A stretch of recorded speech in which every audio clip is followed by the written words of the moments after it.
Il est toujours difficile de se faire un nom lorsque son frère est déjà une star du ballon rond.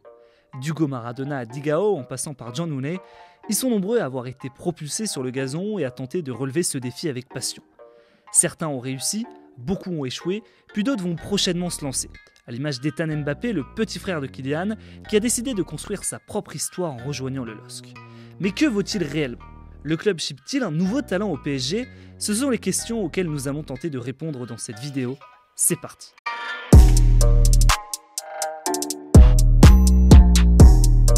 Le 26 décembre 2006, Kylian Mbappé, 8 ans, reçoit un nouveau cadeau de Noël. Faiza, sa mère, vient d'accoucher. Le nouveau venu s'appelle Ethan et se passionne très tôt pour le football.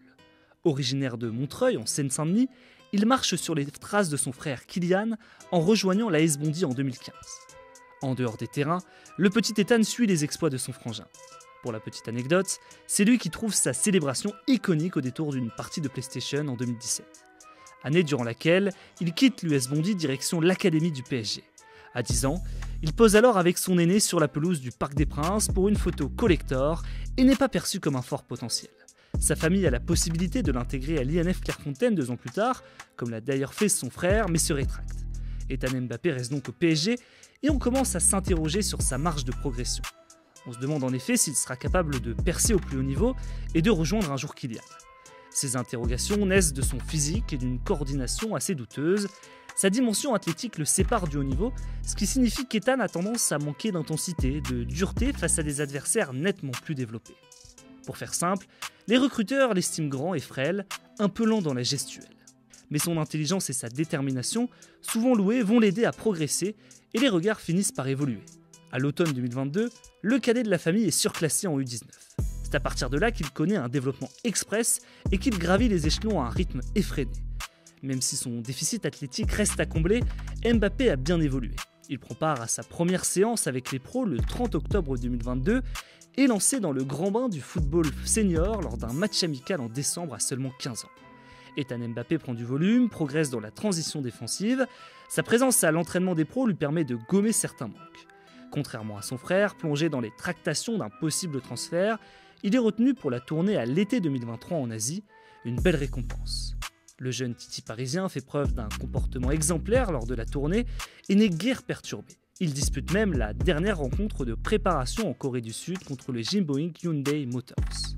Même s'il est proche des pros, Mbappé reprend ensuite le championnat avec les U19 et est un élément incontournable du groupe de Zoumana Camara, son entraîneur. Il marque contre son futur club en septembre, enchaîne les titularisations et est appelé régulièrement par Luis Enrique. Son abnégation est louée, plus les jours passent, plus on estime qu'il est prêt à jouer en A. Le technicien espagnol déclare à son sujet. Il est le futur du club. Il n'est pas encore fini physiquement, mais il a beaucoup de qualités. Une très bonne vision du jeu, cette intelligence. Je l'aime beaucoup et je suis sûr qu'il va bientôt faire sa première apparition avec l'équipe.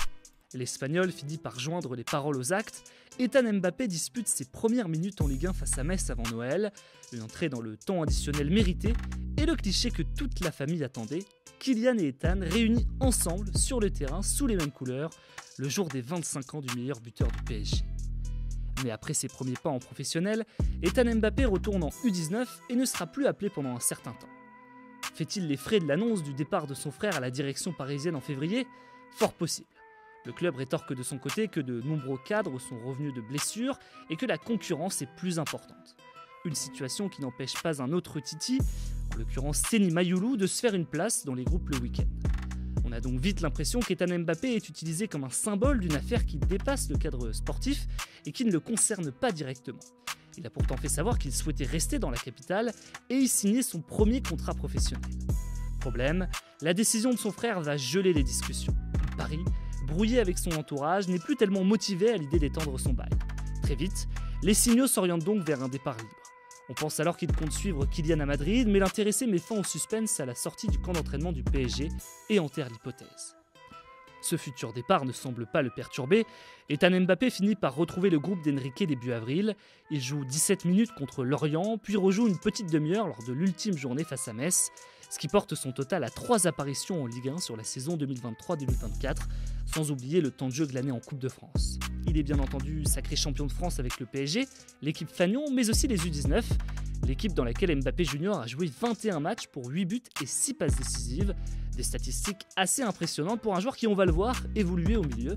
À l'arrivée, sa saison est plus qu'aboutie et s'achève sur l'annonce de son départ du PSG. Si longtemps les parallèles avec son frère semblaient inévitables, Ethan Mbappé finit par posséder un style de jeu bien différent de son aîné. Pour faire simple, ce n'est pas le Kylian qui va taper un sprint sur 40 mètres ou faire sa spéciale pied fermé pour battre le gardien. On l'a dit, Ethan Mbappé est positionné au cœur du jeu dans un rôle de milieu relayeur tel un box-to-box. Il peut aussi évoluer devant la défense tel une sentinelle, mais bien plus à l'aise en 8. La simplicité est sa principale caractéristique. Mbappé Junior est un joueur élégant qui ne force jamais les décisions. Jeu long comme jeu court, il joue simple, combine et n'en rajoute pas. Il a beaucoup d'aisance balle au pied et une excellente qualité de passe avec son pied gauche. On vous laisse imaginer les relances et les angles de passe qu'il est capable de trouver comme celle-ci. Qualité supplémentaire à mentionner, sa fiabilité sous pression. Il est tout à fait capable de temporiser avant de trouver son partenaire. L'autre force du petit frère de Kylian est son activité. Toujours dans le bon tempo, il s'efforce à proposer des solutions et ne se cache pas. Impossible donc de mesurer sa générosité et son dévouement acharné. Ethan Mbappé vient constamment demander le ballon dans les pieds pour orienter et faire avancer le jeu. Sa science du placement est précieuse dans une équipe qui a la possession. À Paris, il évoluait un peu comme un meneur de jeu reculé. Il décrochait pour faire le jeu, dézonné. C'est la raison pour laquelle son profil ressemble à celui de Thiago Motta, un profil d'orchestrateur qui donne le tempo. Par contre, son 1m76 peut néanmoins lui faire défaut dans les airs. De lui-même, c'est un point sur lequel il dit devoir progresser. Il en a parlé dans une vidéo diffusée par les médias du club à son arrivée. Ethan ne doit pas craindre d'aller au duel. Ses entraînements avec les pros du PSG lui ont permis de cibler ce qui allait l'attendre en Ligue 1. À lui donc de travailler pour s'étoffer. Il doit aussi améliorer son mauvais pied. Les suiveurs assidus du PSG en sont unanimes. C'est une nécessité pour qu'il soit plus complet, car Ethan a tendance à positionner son corps vers son pied gauche, ce qui limite son champ de vision et le rend plus prévisible. Avec l'âge, il va gagner en régularité et parvenir à mieux se concentrer, car malgré tout, il n'est pas rare de le voir perdre des ballons. À première vue, récupérer Ethan Mbappé libre de tout contrat a tout d'un joli coup lorsqu'on voit la liste des clubs intéressés. L'Ajax Amsterdam le suivait, Dortmund et le FC Séville avaient quant à eux entamé des discussions plus poussées, mais le joueur a choisi le LOSC et comme d'habitude on ne peut que s'en réjouir. Lille, cette terre de progression et de tremplin pour les jeunes talents, a d'ailleurs déjà vu passer des ex du PSG. Ethan a dû s'en rappeler, on l'a vu, Ethan Mbappé n'est pas que le frère de Kylian. Il a de vraies qualités, mais malgré tout on s'interroge. Quelle peut bien être son utilisation alors que l'on possède déjà Ayoub Bouhaddi et Ignacio Miramon dans le même secteur? Deux jeunes à fort potentiel sur lesquels le club compte beaucoup. Après réflexion, on se dit que l'Argentin sera prêté cette saison. On ne voit pas comment il pourrait rester après une année quasiment vierge sans jouer sous Paulo Fonseca. Il resterait alors 5 milieux de terrain dans l'effectif: Benjamin André, Nabil Bentaleb, Angel Gomez, Ayoub Bouhaddi et donc Mbappé. Tous ont des caractéristiques bien différentes. Dans une saison à 50 matchs avec la réforme de la Coupe d'Europe, les tours préliminaires, la Coupe de France qui commence en décembre, le LOSC aura besoin de forces vives pour répondre présent. Il pourrait malheureusement faire sans Nabil Bentaleb, à qui on pense au passage, victime d'un malaise et hospitalisé le mois dernier. Cette terrible nouvelle rabat les cartes et pourrait voir la direction bloquer Angel, à qui il reste un an de contrat. Impossible pour nous de perdre deux hommes forts le même été au milieu. Mais dans tous les cas, le club devra recruter un milieu confirmé pour combler un potentiel départ de Bentaleb ou de Gomez. Cela nous paraît évident car nous ne voyons pas les deux rester. Le reste dépendra bien entendu du système. À l'heure où nous tournons cette vidéo, nous n'avons pas la réponse car sur les dernières saisons, Bruno Genesio s'est montré versatile. En 2021-2022, Rennes jouait le plus souvent en 4-4-2 à plat avec deux buteurs et est passé en 4-3-3 par la suite. En l'occurrence, la saison passée où Genesio a quitté les Rouges et Noirs à mi-parcours. La préparation nous permettra de nous faire une idée. Si le technicien nordiste s'inscrit dans la continuité de Fonseca comme il l'a dit, il devrait logiquement opter pour un 4-2-3-1. Reste à savoir avec quel joueur. Si Gomez reste et joue milieu offensif, avoir André ainsi que Bentaleb ou son remplaçant titulaire et les jeunes Bouhaddi et Mbappé sur le banc nous paraîtrait beaucoup trop limité.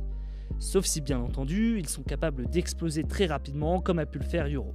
Alors, prendre un milieu de plus bloquerait la progression de Bouhaddi, un peu plus avancé que Mbappé, d'où notre incertitude. Derrière l'aspect sportif, se cache un coût marketing non négligeable. Et on a bien vu que le club comptait s'appuyer dessus. Il n'y a qu'à voir les nombreux posts sur les réseaux sociaux, son maillot est déjà en vente, ce qui est extrêmement rare pour un jeune de 17 ans. Puis toutes les photos, les nombreuses vidéos. Lille a tout à gagner de l'immense audience détenue par son jeune talent. Une éclosion d'Ethan Mbappé, le petit frère de Kylian, au plus haut niveau, jetterait un sacré coup de projecteur sur le LOSC. Cela renforcerait cette image du club pourvoyeur et façonneur de talent. On espère simplement que l'entourage du joueur sera patient, qu'il ne mettra pas la pression sur les dirigeants si son protégé est amené à moins jouer, que les parents seront moins influents qu'à Paris. Nous scruterons de toute façon de très près les premiers pas de Bruno Genesio au LOSC et ne manquerons pas d'évoquer le sujet. N'oubliez surtout pas de vous abonner et d'activer la cloche pour ne rien manquer. Nouvelle vidéo très vite sur la chaîne.